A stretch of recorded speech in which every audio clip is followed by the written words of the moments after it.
Not long ago, a measure of a good car was all about how reliable it is. To a lot of people, it still is. I mean, think about it. A main purpose of a car is to take you from point A to point B, right? No doubt, German cars led this time period. Simply put, they were really over-engineered. They have the prestige of being a good car nowadays because they excelled at providing you a reliable transportation from point A to point B for a long period of time. But what happened? Unless catastrophically wrong, a lot of modern cars will fulfill the purpose of taking you places fine. To be defined as a good car, now people are concerned about what features a car offers. Does it have Apple CarPlay? Or does it come with heated seats? We now live in a day and age where you can get semi-autonomous driving features in a Honda Fit. This can only mean one thing. You cannot easily market reliability anymore. And as higher we go in the price bracket where a lot of these German brands play, the less likely that the potential buyers are actually going to purchase a car. Rather, they borrow them, aka lease them from the manufacturer, as they do not want to deal with the headache of maintenance when their new fancy car is not so new anymore. Lease specials are awesome money makers for the manufacturers, as they get to make money during the rental and turn around to sell the product for only a fraction less. The increasing popularity of leasing cars allow the manufacturers to see a pattern. Oh, I know. It only needs to last for the duration of the lease so that they can keep borrowing cars from us. But wait, we need to hit them up with the latest and greatest gadgets to get them in the door, don't we? We can start cutting costs from the places they won't even see. We did start seeing things we would have never imagined due to the use once throw away consumerism. All three German brands started doing this. I'm not picking on BMW, but I'm just more familiar with them, so here are some examples. An M3 with a plastic gear for the throttle body controller that eventually wears out.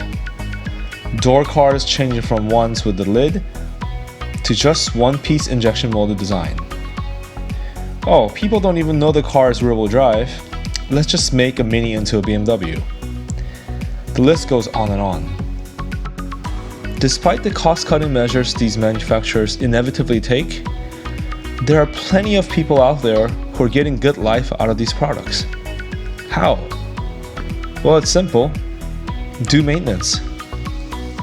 No, not just change your oil, but really proactively do maintenance to keep the fancy stuff in check, like changing your DSG fluid every 40,000 miles, or checking to see if the hydraulic suspension oil in your Benz wagon is still clean. A double clutch gearbox was originally designed for the Le Mans races. Despite having the hassle of having to do a fluid change often, let's thank VW and Audi for actually using this technology on a daily driven car, so car nerds like you and I can rejoice. And likewise, a Mercedes doesn't drive like a Mercedes without its plush air ride, does it? When people say German cars are unreliable, they are simply wrong. In fact, when someone says any specific brand is unreliable, that is just as wrong. How many times have you heard people rage about which is the most unreliable between a Merc, a BM, or the Audi? If you ask 100 people, they'll all tell you different answers. It all depends on the specific year and the model, no matter the brand. Just because you have a Toyota or a Subaru doesn't mean it's always reliable. Best thing to do is to not buy the newest model, which buys you time to do your research before making any purchasing decisions. But please, before you start worrying about the person driving a break my wallet BMW or even a Maserati, really think about what made you think these brands seem unreliable. Hello everyone, thanks for tuning into REVlogue. Here's what to expect from this channel. Driving reviews, You can't help but feel this way when you drive this car. Bow down to me, plebeians.